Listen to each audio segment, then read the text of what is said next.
Comedy ഉത്സവത്തിൽ അത് കാണിച്ചില്ലേ? അപ്പൊ ഇന്ന് നമ്മുടെ പ്രേക്ഷകർക്ക് വേണ്ടിട്ട് അതൊന്ന് കാണിക്കും. അത് പെങ്ങൾ മരിച്ചിരുന്ന സീനാണ്. അപ്പൊ അദ്ദേഹം തന്നെ ഇരുന്ന് ഇങ്ങനെ ഇരിക്കുകയാണ്. അന്നേരം ഇങ്ങനെ കുറെ സീൻസ് സായികുമാറാട്ടം വരുന്നുണ്ട്. അദ്ദേഹം ഒരു മൽപ്പിടുത്തം കാര്യങ്ങളൊക്കെ അറിയാലോ. അപ്പൊ ആ ഒരു ഫീലിംഗ്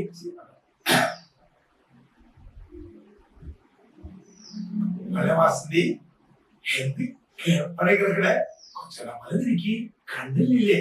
എല്ലാം മെയ് കൊത്തിയെടുക്കുന്ന തോന്നലോ ചേട്ടാ അമ്മ ഹെച്ചാ ഇവിടെ കാണണ്ടേ ചേട്ടാ? ഇവിടെ മറവയുമ്പോഴേ മതി കാര്യം അറിയും. എന്നോട് പിണങ്ങി ഓടി വരില്ല ഇങ്ങനെ കഴുത കുട്ടിയെ മാധവാത്തിന്റെ കൊച്ചനെ പോലെ എനിക്ക് കണ്ടില്ലേ? എല്ലാം മെയ് കൊത്തിയെടുക്കുന്ന തോന്നലോ. അല്ല തോമസ് സാർ വന്നോ? തോമസ് സാർ വന്നോ? തോമസ് സാർ വാ. തോമസ് സാർ പാവാ. വാസത്തിനെ ഹോസ്പിറ്റലിൽ വെട്ടിക്കലായിട്ട് തന്നിട്ട് ഞാൻ എങ്ങനെ നന്ദി പറഞ്ഞെന്ന് അറിയില്ല. തോമസ് സാറ് ആവാ. തോമസ് സാറ് ആവാ. തോമസ് സാറ് ആവാ. തോമസ് സാറ് മാവാ. എന്റെ വാസന്തിനെ കൊന്നിട്ട് ഒന്നും അറിയാത്തവനെ പോലെ വന്നേക്ക. ഇട്ടില്ല ഞാൻ, ഇട്ടില്ല ഞാൻ, ഇട്ടില്ല ഞാൻ, ഇട്ടില്ല, ഇട്ടില്ല. അയാള് ചത്തോ? എനിക്ക് കണ്ണു വേണ്ട. നശിച്ച ലോകാണ്. എനിക്ക് കണ്ണു വേണ്ട.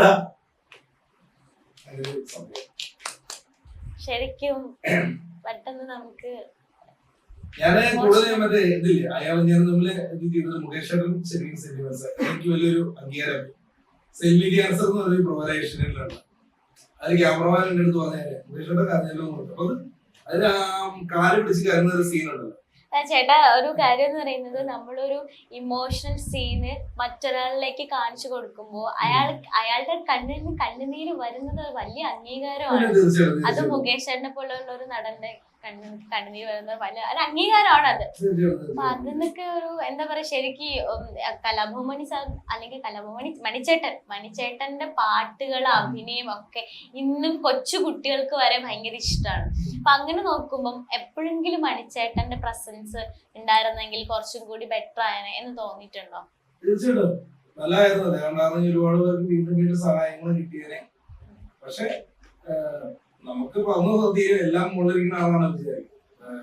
നാളെ എന്ത് സംഭവിക്കുന്ന നമുക്കറിയാം. അത് മത്സ്യം ഉണ്ടെങ്കിൽ നല്ലൊരു കാര്യമാണ്. എങ്കിലും മത്സ്യം ഒരുപാട് ഉപകാരങ്ങൾ ചെയ്ത ഒരുപാട് പേര് ഉണ്ട്. ഇപ്പോഴും മനുഷ്യന്റെ ഓർമ്മകളുമായിട്ട് അവരിങ്ങനെ ഒരുപാട് പേരിങ്ങനെ ചേർത്ത് വിടുന്ന നെഞ്ചോട് ചേർത്ത് വിളിച്ച് നടത്തി. അതൊക്കെ വലിയൊരു കാര്യം. പിന്നെ ചില സംഭവങ്ങൾ ഇപ്പൊ നമ്മൾ ഷോർട്ട് ഫിലിം ആണെങ്കിലും അതൊക്കെ ചെയ്ത് നമ്മുടെ ലൈഫിൽ നിന്നൊക്കെ എടുത്ത് ചെയ്യാറുണ്ട്. നമ്മളെ സങ്കടപ്പെട്ട് അഭിനയിക്കാറുണ്ട്. സെന്റിമെന്റ്സ് ഒക്കെ ചെയ്യാൻ പറയുമ്പോൾ നമുക്ക് പെട്ടെന്ന് ചില ഓഡിഷൻ ചെയ്യാൻ പോകാറുണ്ട്. സിനിമയുടെ ഓഡിഷന് പോകും. അപ്പൊ അന്നേരം അവര് പെട്ടെന്ന് പറയും എന്തെങ്കിലും കൈ നിട്ടണം. നമ്മള് കൈ നിട്ടണം പറയുമ്പോൾ പറഞ്ഞു കഴിഞ്ഞാല് കൈ നിട്ടെന്ന് പറഞ്ഞു കഴിഞ്ഞാൽ മകന് ബൈക്ക് വാങ്ങി കൊടുക്കുന്നു പറയുമ്പോ പുള്ളി പറയുമ്പോ ബൈക്ക് വാങ്ങില്ല എന്ന് പറഞ്ഞ് ഒച്ചമ്പകളായിരുന്നു. അപ്പൊ ഇതിന്റെ സ്ഥലം ഭാര്യ പറയുകയാണോ ബൈക്ക് വാങ്ങി കൊടുക്കുന്നു. അങ്ങനെ ബൈക്ക് വാങ്ങി കൊടുത്തിട്ട് മകൻ ആ ബൈക്ക് അപകടത്തിൽ മരണപ്പെടുന്ന ഒരു സാധനം ഞാൻ ചെയ്തതാണ്. അതെന്റെ കയ്യിൽ നിന്നൊരു സംഭവമാണ്. അത് കരച്ചിലും പിടിച്ചിരുന്നൊക്കെയാണ്. അപ്പം ലൈവായിട്ട് നമ്മൾ കരഞ്ഞു പോകും ചില കാര്യങ്ങളൊക്കെ. നമ്മളെ സുഹൃത്തിലാണ് ബൈക്ക് അപകടത്തിൽ മരിച്ചു പോയത്.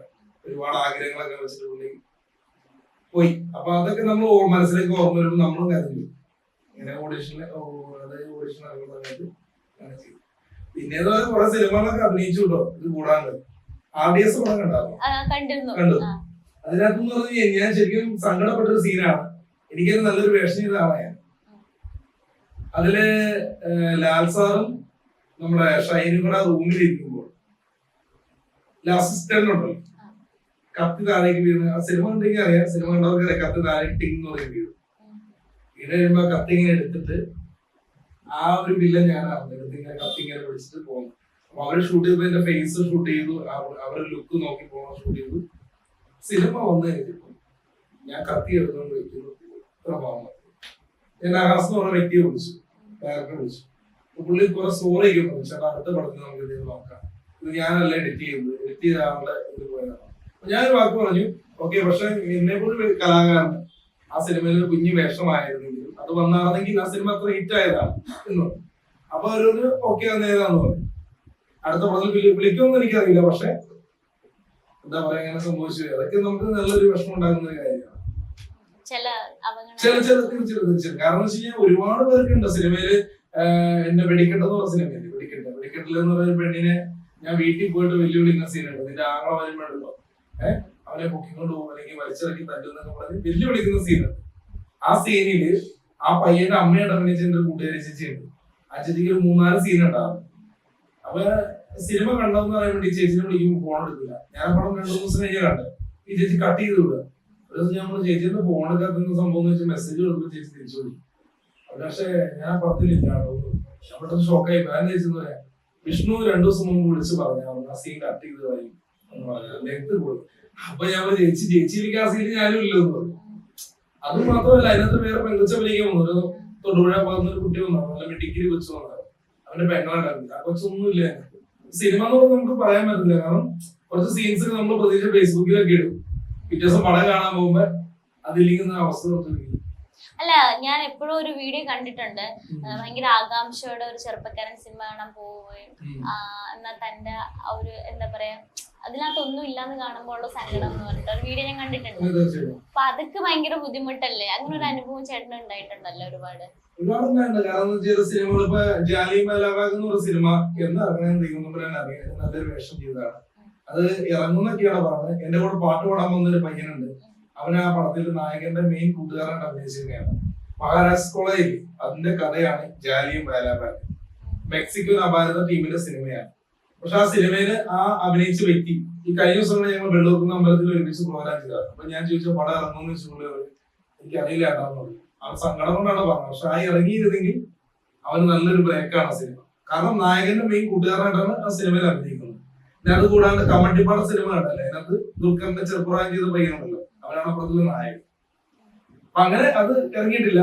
പിന്നെ 1-2 സിനിമ അഭിനയിച്ചിട്ട് പേര് പറയുന്നില്ല. അതൊക്കെ ഇറങ്ങുമെന്ന് തന്നെ സംശയമാണ്. പക്ഷെ നമ്മളൊക്കെ ഒരുപാട് പ്രതീക്ഷയോടാണല്ലോ അത് വന്നു കഴിഞ്ഞാൽ വലിയൊരു ഇതാണല്ലോ എന്ന് നോക്കുകയാണ് ഇരിക്കുന്നത്. അങ്ങനെയുണ്ട്.